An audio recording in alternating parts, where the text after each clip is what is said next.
आज हम आपको उत्तर प्रदेश की एक ऐसी महिला की कहानी सुनाने जा रहे हैं जिसने मध्य प्रदेश पुलिस के अधिकारी को ब्लैकमेल करने की कोशिश की है और न केवल कोशिश की है बल्कि अधिकारी के खिलाफ बलात्कार का झूठा प्रकरण भी कायम करा दिया है। नमस्कार, मैं हूं रविंद्र जैन और आप देखना शुरू कर चुके हैं सबकी खबर। सबसे पहले मैं उस महिला का फोटो दिखाना चाहता हूं जो महिला पिछले 3 दिन से इसलिए चर्चित है कि इसने सीधी जिले के सूबेदार भागवत प्रसाद पांडे के खिलाफ बलात्कार का प्रकरण दर्ज कराया है। जरा गौर से इस महिला का फोटो को देखिए। हमने इस महिला का फोटो इसलिए ब्लर किया है कि हम नहीं चाहते हैं कि किसी महिला की इस तरह से पहचान उजागर हो, लेकिन जिस तरह के अपराध यह महिला लगातार कर रही है, आज नहीं तो कल इसका पूरा भंडा फोड़ होना तय है। इसका फोटो देखने के बाद मैं सबसे पहले आपको दिखाता हूं भागवत प्रसाद पांडे के वो वीडियो, किस तरह वो पब्लिक के बीच में काम करते हैं। एक छोटा सा वीडियो, एक झलक हम आपको दिखाना चाहते हैं। देखिए, ये है भागवत प्रसाद पांडे जो होली पर निकले हैं अपने वाहन से पब्लिक के बीच।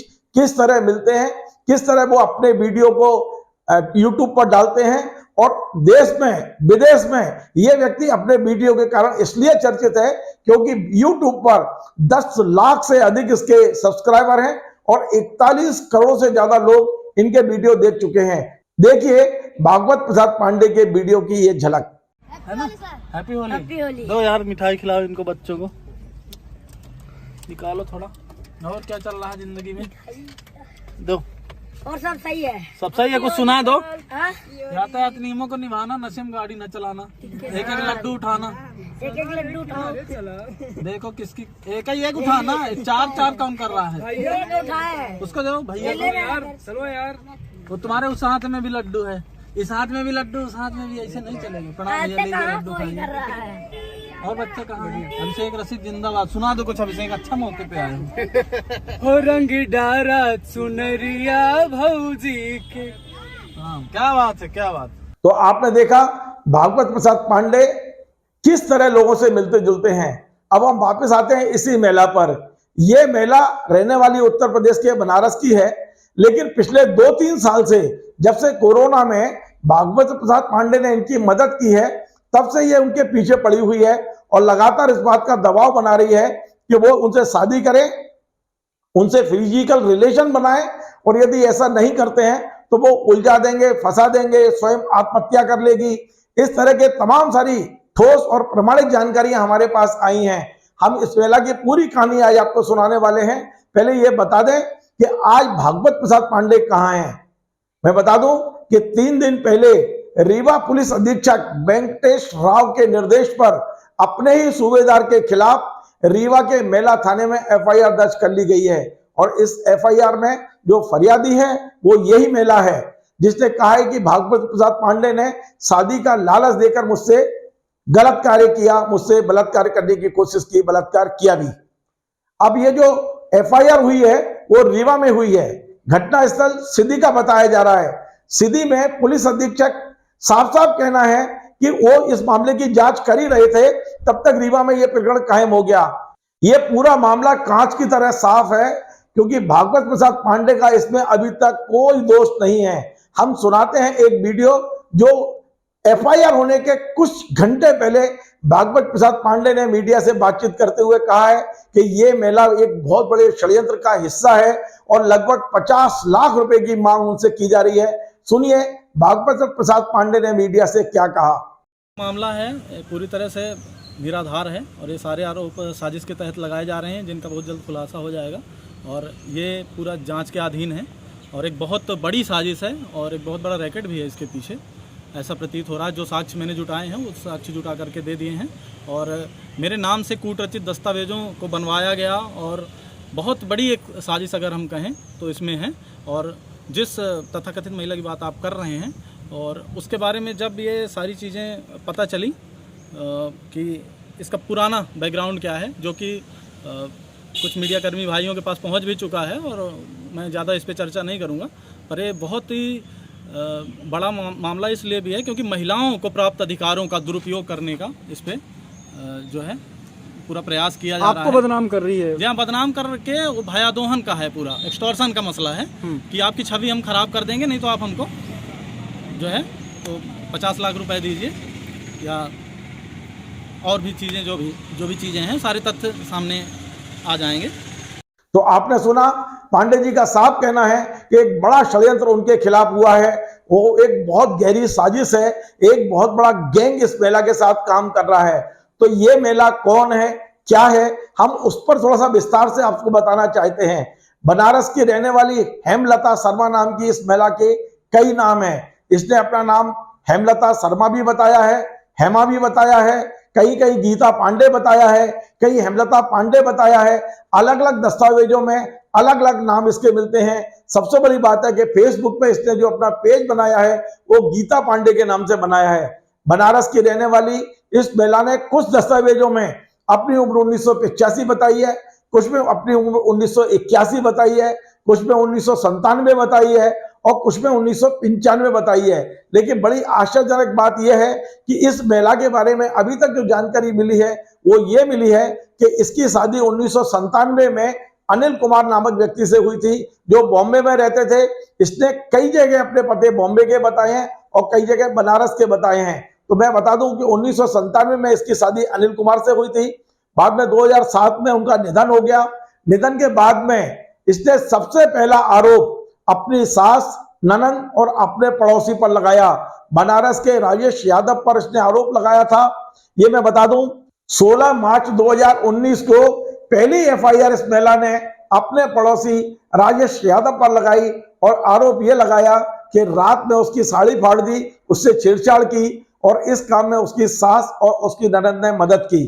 आश्चर्यजनक बात यह है कि इस मामले में जांच चली, एफआईआर हुई। 14 अक्टूबर 2020 को इस महिला ने एफिडेविट देकर कहा कि मेरे साथ ऐसी कोई घटना नहीं हुई। ऐसा लगता है कि कुछ समझौता हुआ, अंडर टेबल डील हुई, कुछ पैसे का लेन देन हुआ और इसने वो प्रकरण वापस ले लिया।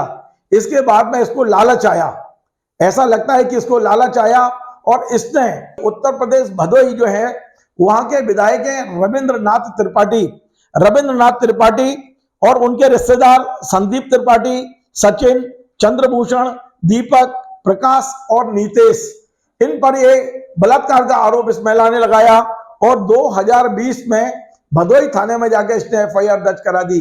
इस विधायक का कैरियर पूरा चौपट करने की कोशिश की और चर्चा है कि एक बहुत बड़ी मोटी रकम इस महिला ने ली और 2022 में फिर से इसने कोर्ट में एफिडेविट दिया कि ये सारी एफआईआर गलत थी, मुझसे कुछ राजनीतिक लोगों ने जबरन साइन कराए। जबकि इसका एक वीडियो हमारे पास है जिसमें वो खड़े होकर आरोप लगा रही है विधायक और उनके लोगों ने उसके साथ बलात्कार किया। मैं आपको उस वीडियो के भी थोड़े से शॉर्ट सुनाना चाहता हूं, उसकी भी थोड़ी बात सुनाना चाहता हूं, किस तरह ये महिला उस विधायक पर आरोप लगा रही है कि उनने उनके साथ जबरन दुष्कृत्य करने की कोशिश की, होटल में बुलाया और उनके साथ बलात्कार किया। सुनिए वीडियो। उसी दरमियान ये रविंद्र त्रिपाठी, चंद्रभूषण तिवारी, दीपक तिवारी, नितेश तिवारी, प्रकाश तिवारी, ये सभी लोग ग्लोरी होटल में एक दिन छोड़ के सभी लोग आते थे और मेरे साथ इन्होंने जोर जबरदस्ती करके मेरा बलात्कार किया है। तो आपने देखा, खुद आपने उसे आरोप लगा रही है। अब उस एफिडेविट को हम स्क्रीन पर दिखाना चाहते हैं, जिस एफिडेविट में वो खुद कह रही है कि ये सारे आरोप गलत थे, कुछ राजनीतिक द्वेष रखने वाले लोगों ने जबरन उससे कराया और इसने फिर अंडर टेबल डील करके अपने ही एफआईआर को वापस लिया।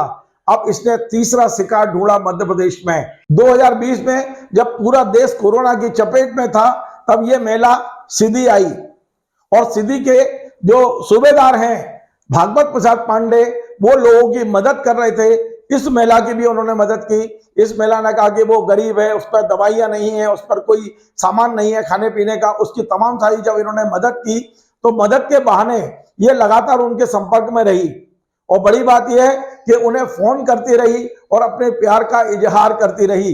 बाद में ये भी हमारे पास में सारे सबूत है कि भागवत प्रसाद पांडे ने इस महिला के एक एक करके 5 मोबाइल नंबर ब्लॉक कर दिए। इसके बाद भी वो नहीं मानी।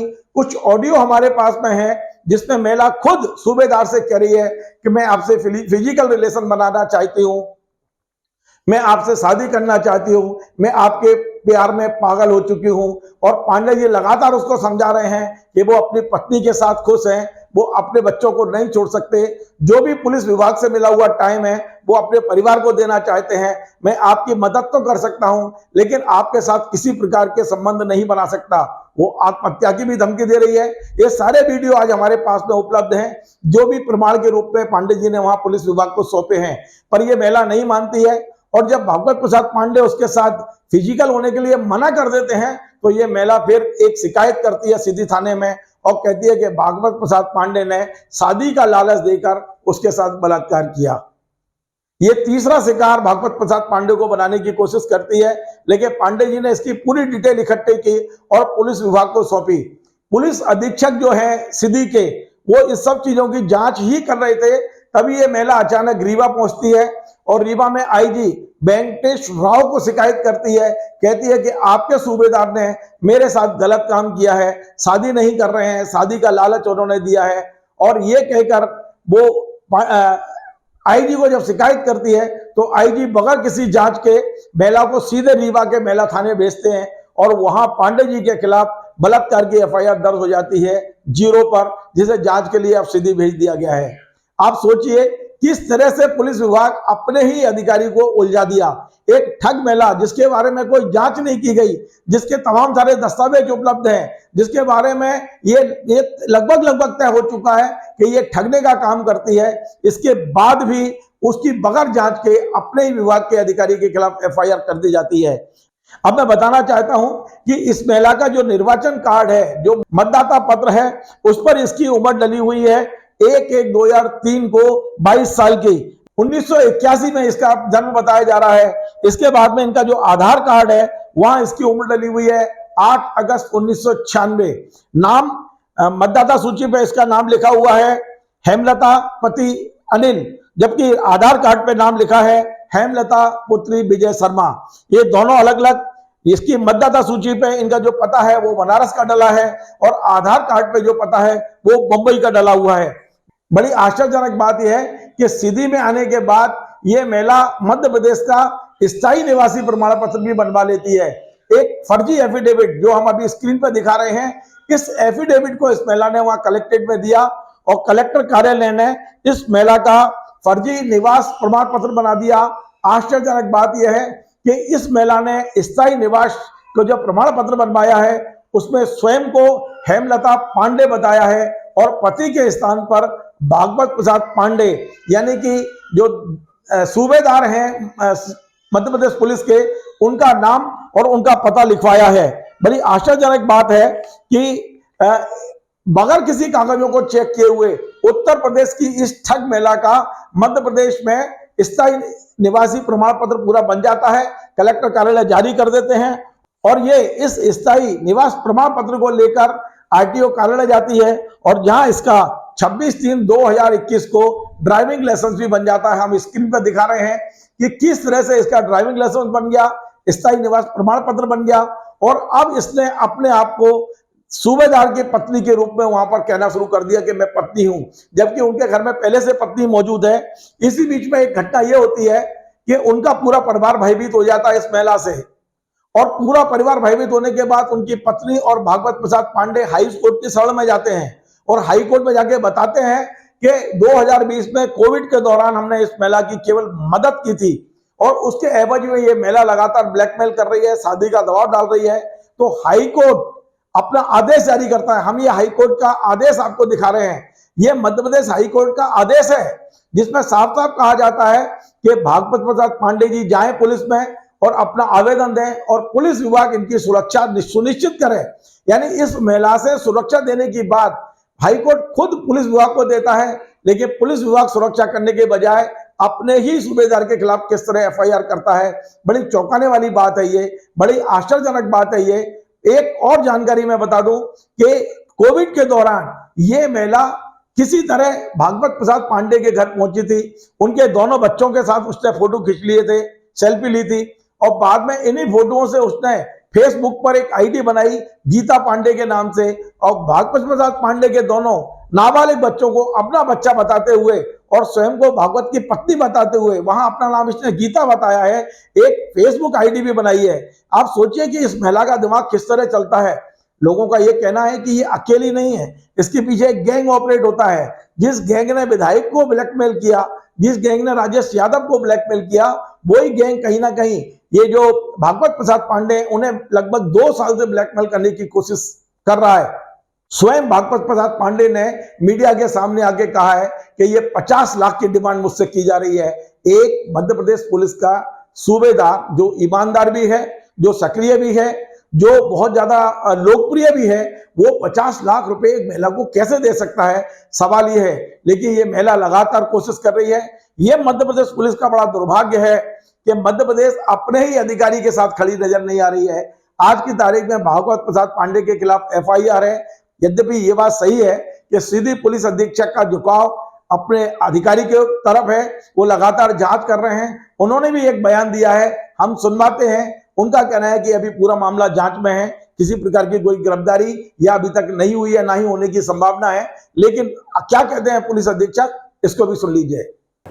इसमें अभी मैं इस पूरे प्रकरण का अध्ययन कर रहा हूँ और इस तरह की बातें सामने आई है कि पूर्व में भी कुछ लोगों के खिलाफ मामला पंजीबद्ध कराया है और उसकी जानकारी अभी हम कलेक्ट कर रहे हैं और पूरे प्रकरण को अध्ययन कर रहा हूँ और जो तथ्य होंगे उसके अनुसार जिस पर कार्रवाई बनेगी, चाहे दोनों साइड से, तो उसमें उसके अकॉर्डिंग कार्रवाई की। तो आपने सुना SP साहब का कहना है कि ये सारा मामला जांच में है, लेकिन हमें पूरी उम्मीद है कि ये तमाम सारे दस्तावेज जो हमारे पास हैं, ये इन दस्तावेजों के आधार पर अगले कुछ घंटे में इस ठग महिला के खिलाफ FIR होगी और ये जेल के सीखचों में होगी। और होना ही चाहिए।